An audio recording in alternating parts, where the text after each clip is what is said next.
Sam Howell is North Carolina's all-time leader in passing yards and passing touchdowns. The former Tar Heel is ready to trade those stats in, as he looks to be a day 1 to early day 2 pick in the upcoming NFL draft. Although these stats may sound great on paper, the on-field film says otherwise. As you can probably tell by the title of this video, I have some huge question marks about Sam Howell's transition to the NFL. Today, I'm going to show you some of my red flags and why I believe Howell could be a wasted early round draft pick.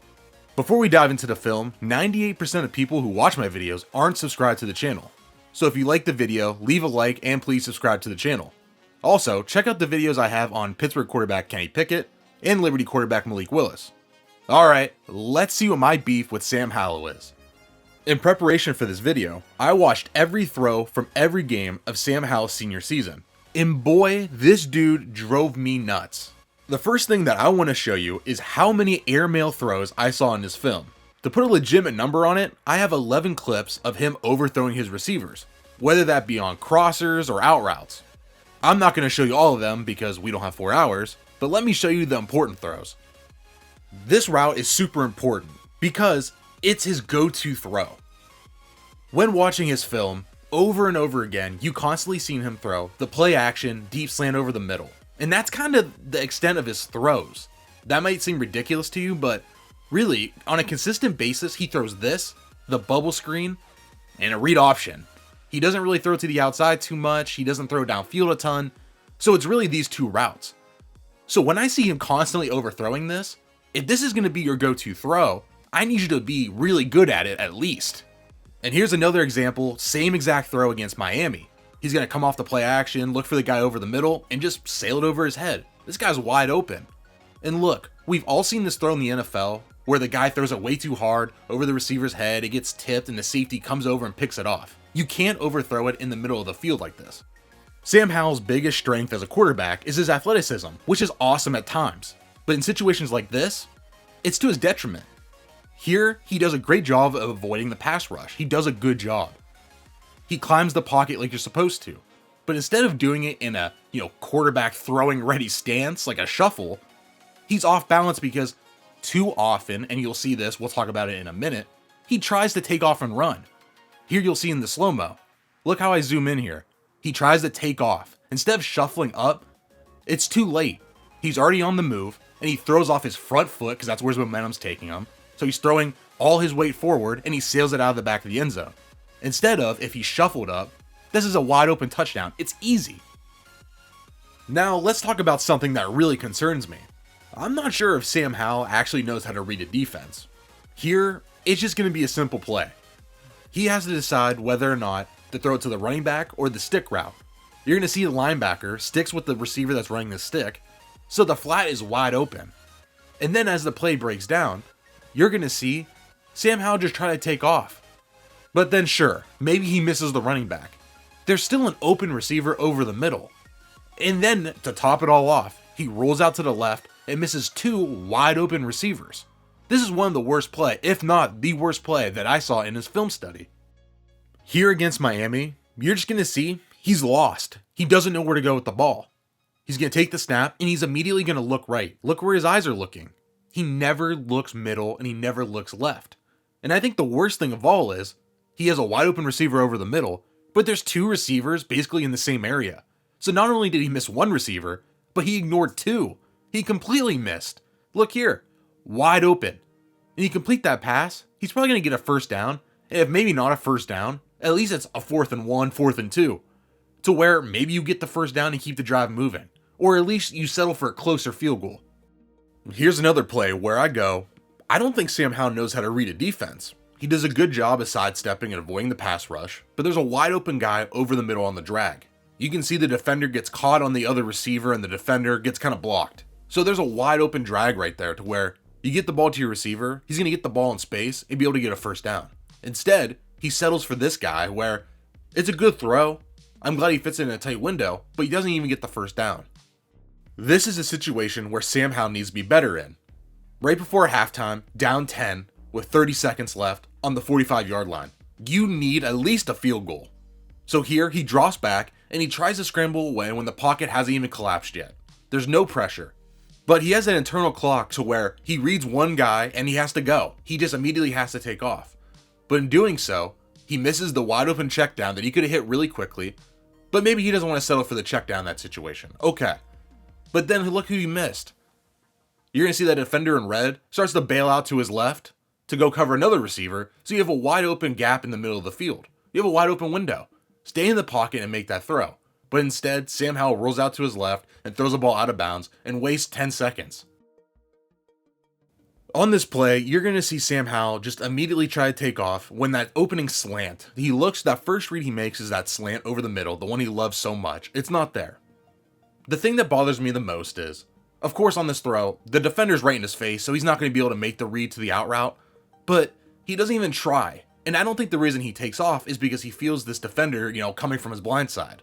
I don't think that's it. I think he didn't see the slant open and just wanted to take off. I need him to at least look at the out route and make a decision on whether or not to throw it. Not just completely rule it out by not even looking that direction. I need to see it more. I need to see Sam Howell do this more often. Here against Pitt, he's going to drop back, it's 3rd and 5. And instead of just taking off after reading his first receiver, he's going to wait, and find a receiver downfield for a first down. I need to see him make this throw more often and look to run immediately after his first read. This is something Sam Howell didn't do enough of. Just get the ball out quick and get it in your playmaker's hands. Joshua Downs is one of the best receivers in the nation. And look what he does here.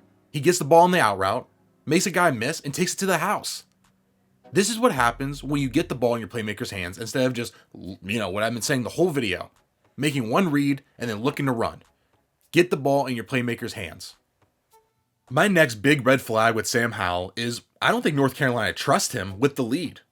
There's so many examples I have, especially from the Virginia game. I'm going to show you 3 different examples. Here it's 3rd and 4. They're only up 3 points, 3rd quarter, 10 minutes left. It's not clock killing time yet, right? It's way too early for that. You would think that North Carolina has this potential first-round quarterback going to the NFL. You would want the ball in his hands on 3rd down. But instead, they run the ball off tackle. All right, so next drive, run off right tackle, outside, get, 5 yards. Then we cut to 2nd down where Howell, they don't want him to throw it, so what did they do? Oh yeah, a read option, QB keeper, gets a handful of yards. Still didn't get the first down. Then 3rd and 3, they run the ball up the middle.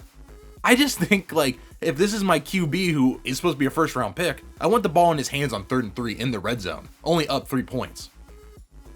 In the same game, late 3rd quarter, North Carolina is now up 14. Now the clock killing starts a little bit here. First down, they're going to run the ball up the middle, get about 1-2 yards. Then now it's 2nd and 9. What do? Go back to the run off tackle, get about 2-3 yards, if that. All right, so now it's 3rd and 8. This is Sam Howell's time to make a big throw. They're going to put the ball in his hands, and what does he do with it? They throw a bubble screen because they don't trust him. I thought he was going to throw downfield. When I was watching this game, I went, okay, now it's his time to throw it downfield. And nope, they settled for a bubble screen on 3rd and 8. A bubble screen. This is one of the throws that bothered me the most. You're up 14 points against Georgia State, so not really a great team. It's 3rd and 12, you're on the 35-yard line, and you throw a dump-off running back screen. Why would you do that? Why don't they trust Sam Howell to make a throw downfield? It kills me. How is this guy a first-round pick if you can't even trust him on 3rd and 12? Alright, so you might be saying to yourself, they threw a screen one time on 3rd and 12, and now you think this kid can't throw downfield, they don't trust him. Well, here's another example. Literally, 3rd and 12 against Duke, up 24-7. Put the game away. Keep the drive going. Nope, they don't trust him. They want to throw a little dump-off screen to the running back, and he just eats a sack here. They really do not trust the kid at all. In some of the other examples that I showed you, they ended up getting the first down, so it technically did work out. But not trusting your quarterback can lead to a lot of bad things. Right here, for example, right? 1st and 10. What do? Run the ball. You don't get a first down. You're going against North Carolina State, who's ranked 20th in the nation. You have the lead. Be aggressive. Don't just run the ball out. Don't you think North Carolina State is going to be able to probably match your points if they're ranked 20th in the country? Don't you think they're going to be able to make a last-second drive to win the game? But here, it's 2nd and 8. And what do they do again? It's predictable. Do they trust Sam Howell to make a throw here? Nope. They run the ball again. They're killing clock. All right, it's 3rd and 3. Will Sam Howell make a play here? Nope. He hands the ball off. They get no yards. They're barely in field goal range. Now they have to make a decision. Go for it on 4th and 3. kick the long field goal, or punt. And what do? North Carolina calls a timeout, and they settle for the long field goal. The long field goal. That's what Sam Howell got him. You trust a college kicker to make a long field goal. And he actually hits it, surprisingly. So once again, he got bailed out. Bailed out. Or so you think. Now, look at the score. Look what happened. NC State got the ball after that field goal when North Carolina up 9. And what did? They went to score in 2 plays in 30 seconds or less, got the onside kick, went down, scored a touchdown, and now they're up 4, leaving Sam Howell to drive the length of the field with 45 seconds left. Of course, he doesn't do it because they don't trust him. And he has to settle for the long Hail Mary, and it's incomplete. But if on that 3rd and 3, they trusted Sam Howell to make a throw and get a first down, he extends that drive, and he wastes more time off the clock.